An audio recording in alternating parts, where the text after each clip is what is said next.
Vous devez choisir une attitude, croire au plus profond de vous-même que vous apportez quelque chose à l'espèce humaine, peu importe votre condition, votre appellation ou même votre statut actuel.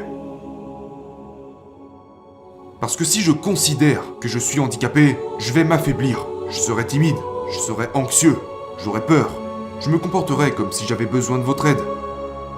Et le reste de l'humanité serait d'accord avec ça. Mais j'ai opté pour quelque chose d'autre.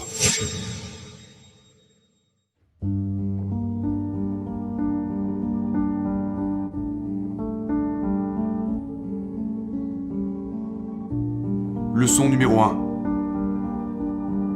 Ne croyez jamais une prédiction qui ne vous permet pas d'avancer. Quand je suis né, les médecins ont dit à mes parents que j'allais mourir dans les 24 premières heures de ma vie. 35 ans plus tard,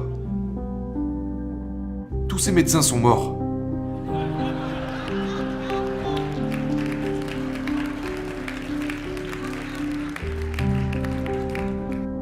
Et je suis toujours vivant.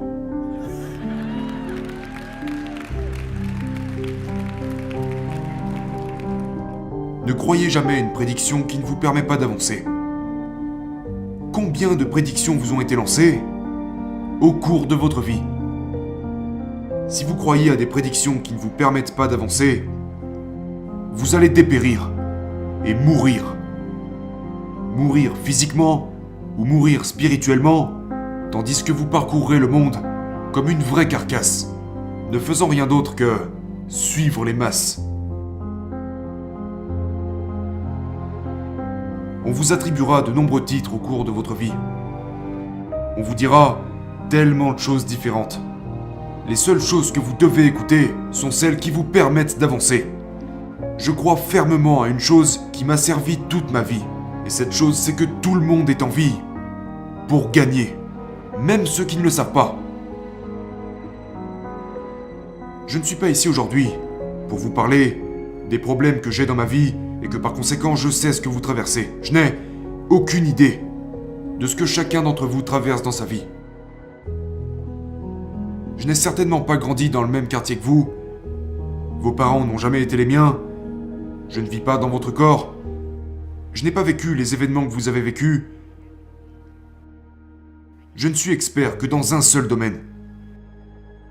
Et c'est celui d'être moi-même. Et je fais ça vraiment bien.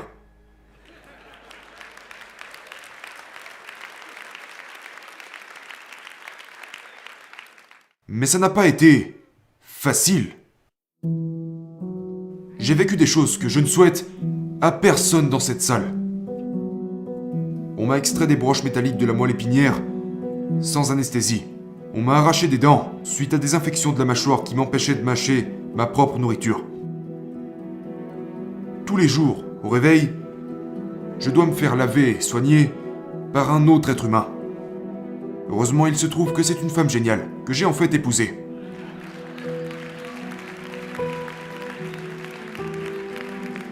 On me regarde partout où je vais.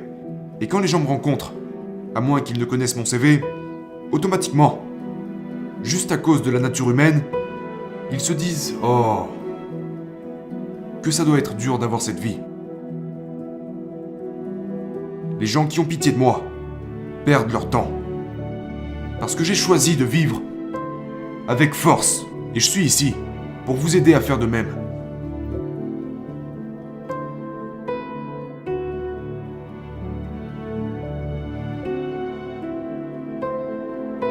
Laissez-moi vous dire ceci. On parlait de drogue tout à l'heure. Savez-vous quelle est la pire drogue ayant jamais frappé l'humanité? La pitié. Au moment où vous éprouvez de la pitié pour quelqu'un, ou au moment où vous vous apitoyez sur votre sort, vous êtes foutu. Vous étouffez complètement votre potentiel. Nous ne pouvons pas nous plaindre, et nous ne devons pas plaindre les autres. Oui, vous allez rentrer chez vous ce soir. Oui, vous serez libre, comme aiment le dire la plupart des gens. Je vais vous en parler. De la liberté. Je vais vous dire ce que j'ai choisi de considérer comme la liberté. Parce que comme je l'ai dit, On ne doit pas écouter les prédictions qui ne nous permettent pas d'avancer. La deuxième leçon du jour, c'est que vous n'êtes pas vos conditions. Ce n'est pas vous. Je ne suis pas handicapé. Il est vrai que je profite des avantages tels que les places de parking pour handicapés, mais... Mais cela ne veut pas dire que je ne suis pas un homme. Ou que je suis un incapable. J'ai été regardé et traité toute ma vie comme un incapable. J'ai dû m'élever et montrer aux gens que le seul véritable handicap est le refus de s'adapter. Vous devez vous adapter, peu importe l'environnement dans lequel vous vous trouvez, même si vous êtes en prison. À quoi ressemble l'adaptation ? Je pense que cela ressemble à une célébration. Parce que lorsque vous rencontrez des gens qui célèbrent leur vie, vous voulez rester avec eux, vous voulez apprendre auprès d'eux, vous voulez faire affaire avec eux, les engager. Écoutez, si vous ne voulez pas être considéré comme un prisonnier ou un condamné, quand vous en sortez, ou même quand vous y êtes, vous devez choisir une attitude, croire au plus profond de vous-même que vous apportez quelque chose à l'espèce humaine, peu importe votre condition, votre appellation, ou même votre statut actuel. Parce que si je considère que je suis handicapé, je vais m'affaiblir, je serai timide, je serai anxieux, j'aurai peur, je me comporterai comme si j'avais besoin de votre aide. Et le reste de l'humanité serait d'accord avec ça. Mais j'ai opté pour quelque chose d'autre. J'ai choisi d'être fort, j'ai choisi d'être un leader, j'ai choisi de m'exprimer pour faire bouger cette planète. Je vais vous dire pourquoi je suis né. Et j'espère que cela vous incitera à découvrir pourquoi vous êtes né. Je suis né pour éradiquer toute insécurité de ce monde. Parce qu'un être humain qui n'a pas confiance fait des choses idiotes. Lorsqu'on pense ne pas être assez bien, on cherche des validations extérieures, des éléments extérieurs pour tenter de croire que nous sommes assez bons.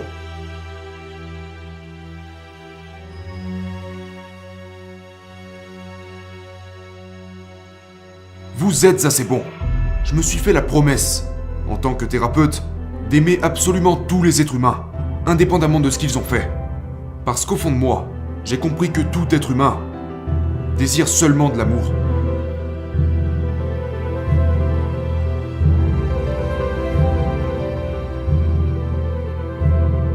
Même s'il est dur, même s'il fait peur, même s'il est méchant, pris dans le bon contexte, au bon moment, ils vous diront la vérité.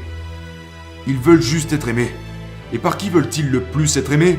Pas leur mère, pas leur père, pas leurs amis, aucun de ces gens. Ils veulent pouvoir se regarder dans le miroir et s'aimer eux-mêmes. Et si vous arrivez à comprendre ça, alors vous êtes bien parti.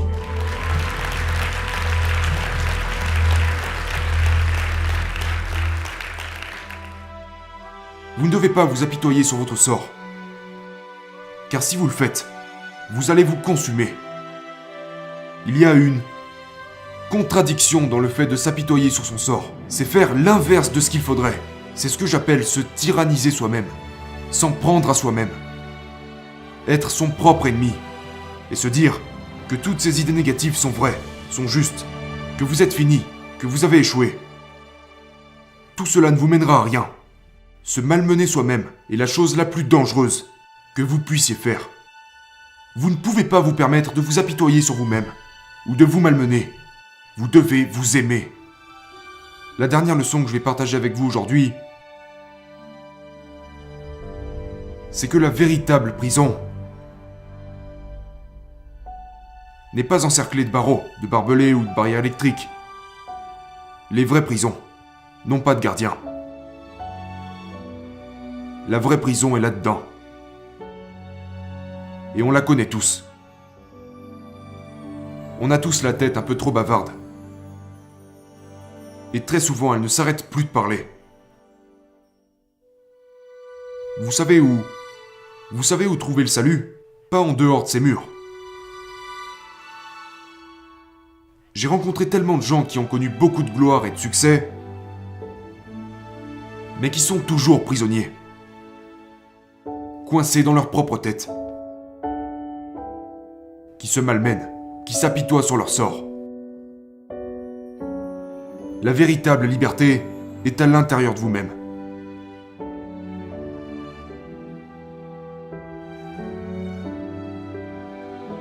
Quand vous déciderez enfin de vous aimer, que vous soyez en train de dormir en prison, ou dans une belle résidence, que vous ayez l'estomac plein, ou que vous ne sachiez pas quand sera le prochain repas, quand vous vous aimerez, quand vous aurez appris à maîtriser vos émotions, alors et seulement alors, vous serez libre.